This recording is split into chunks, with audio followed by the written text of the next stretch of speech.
여러분 안녕하십니까? 광주 MBC 뉴스데스크입니다. 오늘로 단계적 등교가 마무리돼 초중고 모든 학년이 학교에 나와 수업을 받았습니다. 때이른 찜통더위에 학생들은 등교 첫날부터 힘든 하루를 보냈습니다. 이다현 기자가 현장에 다녀왔습니다.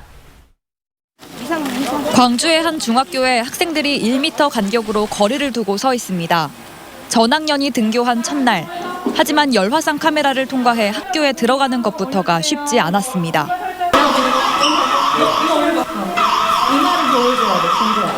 차례를 기다리는 동안 머리가 뜨거워진 학생들을 열화상 카메라는 발열 의심자로 인식했습니다.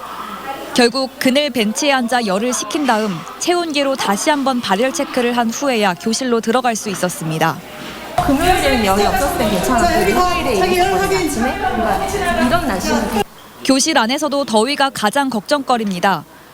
코로나19 감염을 막기 위해 수업 시간에도 마스크를 써야 하는 데다 방역 지침에 따라 에어컨은 약하게 틀고 2시간마다 10분씩 환기해야 하기 때문입니다. 늦어진 개학으로 여름방학 기간이 예년에 비해 2분의 1가량으로 줄어들어 학생들이 가장 더운 시기에 학교를 나와야 하는 상황. 가뜩이나 올해는 역대급 더위가 예고돼 있어 교사들도 냉방기 관리에 더 신경 쓰고 있습니다. 매일매일 아침 등교하기 이전에 이미 환기를 시켜놓고 있고요. 그리고 에어컨을 가동한다 하더라도 매 시간마다 환기를 하고 있습니다. 전학년이 등교하면서 학교의 긴장감도 높아졌습니다. 수업 전 책상을 소독하고 거리 두기의 일환으로 학생들 동선을 구분해놨습니다. 학생들이 다른 층으로 이동하지 못하게 하는 알림판이 층층마다 있습니다. 학생들의 동선이 겹치지 않게 하기 위해서입니다. 친구들하고 만나가지고 기분이 좋아요. 조금 무섭고 두렵긴 한데요. 그래도 좀 괜찮은 것 같아요. 원격 수업 99일 만에 학교에 등교한 학생들은 코로나19와 폭염에 개학하자마자 힘겨운 하루를 보냈습니다. MBC 뉴스 이다현입니다. 무더위가 찾아오면서 음식물 쓰레기도 늘고 있습니다. 지난해 여름 음식물 쓰레기 처리 시설 한 곳이 가동을 멈추는 바람에 시민들이 큰 불편을 겪었는데요. 올해도 사정이 그리 좋지 않습니다. 우정훈 기자가 취재했습니다. 광주시 제2 음식물 쓰레기 자원화 시설입니다. 하루 평균 300톤의 음식물 쓰레기를 처리할 수 있는데 150톤을 처리하는 제1시설과 함께 광주시에서 발생하는 450톤의 음식물 쓰레기를 처리하고 있습니다. 이 자원화 시설의 가동률은 벌써 94%에 이르고 있습니다. 하루 처리 능력 95톤짜리 민간시설 한 곳이 최근 주민 민원을 이유로 영업을 중단하면서 그 부담이 고스란히 이어지고 있는 겁니다. 작년같이 되면은 조금 어려움이 있을 것 같고요. 포장이나 나든가 어려움이나 애로사항이 생겨버리죠. 갈 데가 만만치 않기 때문에. 작년 민간업체 한 곳에서 여름에 난 화재로 가동이 넉 달 동안 중단되면서 광주에서는 음식물 쓰레기 대란이 벌어졌습니다. 본격적인 여름이 되기도 전에 가동률이 치솟은 지금 만에 하나 작년과 같은 사고가 나면 또다시 시민들은 불편을 감수해야 할 처지입니다. 광주시는 공공시설의 처리 용량을 2025년까지 늘린다는 계획이지만 그때까지는 시민들에게 줄여달라고 호소하는 수밖에 없습니다. 각 가정에서는 딱 먹을 만큼만 조리하고 배출할 때는 수분을 꼭 제거하여 배출하시기 바랍니다. 광주 시민 한 사람이 하루에 배출하는 음식물 쓰레기는 340g으로 전국에서 압도적인 1위입니다. 처리 용량을 늘리는 노력과 함께 쓰레기를 줄이는 방향으로 음식 문화를 개선하는 근본적인 대책 마련이 시급합니다. MBC 뉴스 우종훈입니다. 광주에서 수돗물에 이물질이 섞이는 사고가 끊이지 않고 있습니다. 이용섭 시장이 시민들에게 사과하고 재발 방지를 약속했는데도 또 사고가 일어났습니다. 광주시가 상수도 사업본부에 대해 대대적인 쇄신에 나서기로 했습니다. 김철원 기자입니다. 지난해 11월 광주시 남구와 서구 일대에서 일어난 이물질 수돗물 사고. 처음엔 단순히 흙탕물인 줄 알았는데 알고 보니 발암 가능 물질인 나프탈렌이 검출돼 시민들을 경악하게 했습니다. 좀 냄새도 나고 물이 좀 붓고 물 수압이 엄청 낮아요. 이용섭 시장이 사과하고 재발 방지를 약속했지만 그 뒤로도 수돗물 사고는 계속됐습니다. 지난주 금요일에도 서구의 한 아파트 단지에서 이물질 수돗물 사고가 발생해 570여 세대가 무더위에 불편을 겪었습니다. 그런가 하면 하루에 300건 가까이 검침해야 하는 살인적 근무 환경에 내몰리고 있는 수도검침원들의 노동 조건도 여전합니다. 그 일을 하면서 눈물을 2번이나 흘렸습니다. 엄청나게 내가 힘들어가지고요. 저 지금 이제 다른 일을 하고 있어요. 광주시는 이처럼 수돗물 관련 사고가 끊이지 않는 것은 주무기관인 광주시 상수도사업본부의 조직과 인사에 근본적인 문제가 있기 때문인 것으로 보고 있습니다. 광주시 상수도사업본부가 공무원들 사이에서 퇴직을 앞둔 이들의 도피처가 되거나 문책성 인사들이 가는 유배지나 한직으로 인식되다 보니 전문성과 경험이 떨어져 각종 사고가 잦다는 겁니다. 전문성이나 경험을 누적해서 맨파워를 기르기 위한 이런 부분은 좀 부족하지 않았나 하는 문제 제기가 있습니다. 광주시는 대대적인 인사 쇄신과 조직 혁신을 예고했습니다.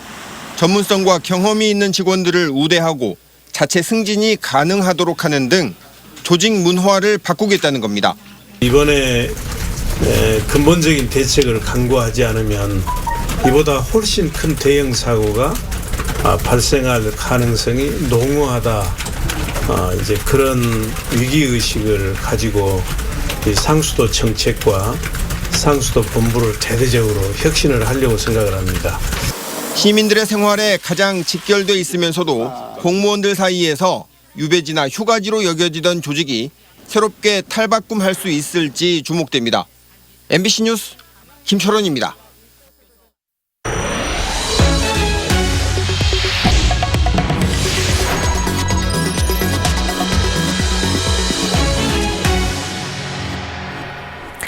부상에서 복귀한 기아 타이거즈 김오령 선수가 화끈한 화력으로 팀에 새로운 바람을 불어넣고 있는데요. 문제는 고질적인 내야 수비 불안입니다.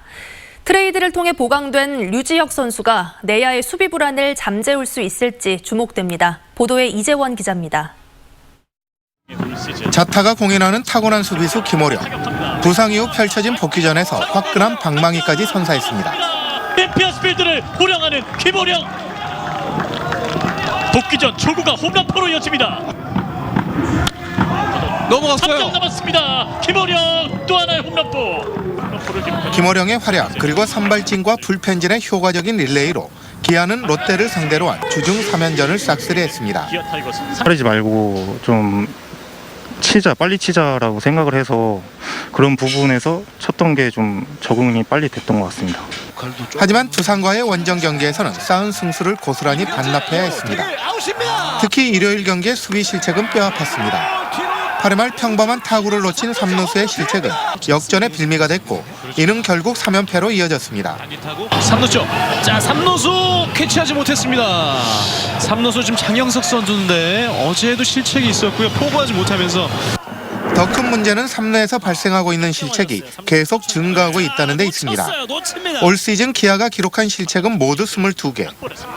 이 가운데 20%가 넘는 실책 5개가 3루에서 발생했는데 나주환의 부상 이후 집중되고 있습니다. 결국 기아는 내야를 보강하기 위해 홍건희를 내주고 류지혁을 데려오는 트레이드를 단행했습니다. 내야 뎁스가 더 두터워지는 효과가 있겠죠. 아무래도 좀 그물망 수비를 구축할 수 있지 않을까라는 기대를 하고 있습니다. 기아는 이번 주 KT와 SK를 상대로 원정 6연전을 이어갑니다. 트레이드를 단행한 기아가 보다 촘촘한 내야 그물망을 보여줄 수 있을지 주목됩니다. MBC 뉴스 이재원입니다. 여름으로 접어들자마자 낚시객이 바다에 빠지고 다이버가 고립되는 등 해양 안전사고가 잇따르고 있습니다. 코로나19 여파에도 해양 레저 이용객은 지난해보다 늘어나 안전사고에 노출될 위험도 커졌습니다. 강서영 기자의 보도입니다.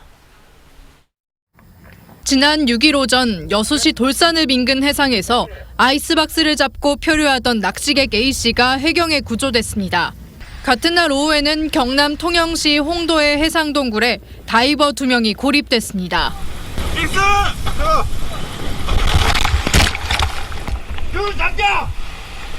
해경이 높은 파도와 사투를 벌인 끝에 다이버들은 무사히 구조됐지만 구조에 나섰던 정모순경은 결국 숨졌습니다. 날씨가 무더워지면서 수변 레저객들의 사고가 잇따르고 있습니다. 특히 해경은 파고와 바람 등 바다의 날씨는 급변하거나 일기예보와 맞지 않는 경우가 많아 돌발 사고가 자주 발생한다고 전했습니다. 실제로 지난 6일 남해동부 해상엔 풍랑주의보가 내리지 않았지만 사고가 난 홍도 인근에는 2m가 넘는 파도가 발생한 것으로 전해졌습니다. 평평한 지역은 좀 잔잔하고 이쪽 지역은 또 굉장히 바람이 많이 불 수도 있고 썰물, 밀물, 조류의 흐름 때문에 잡을 수 없어요, 바다가. 해경에 구조됐던 A씨도 낚시용품을 건지기 위해 물에 들어갔다가 갑자기 파도에 휩쓸린 것으로 알려졌습니다. 구조직별은 아니지만 낚시객이 위험한 순간에 처해 있어 구조해야겠다는 생각이 행동으로 이어져 바다에 뛰어들게 되었습니다. 코로나 여파에도 지난해 같은 기간 대비 올해 낚시 레저 객수는 전년보다 증가하는 등 해양 레저의 인기가 지속되면서 안전사고 노출 위험도 커지고 있습니다. 해경은 구명조끼 등 안전장비를 갖추고 팀을 꾸려 활동하면 돌발 사고로 인한 피해를 줄일 수 있다고 당부했습니다. MBC 뉴스 강서영입니다.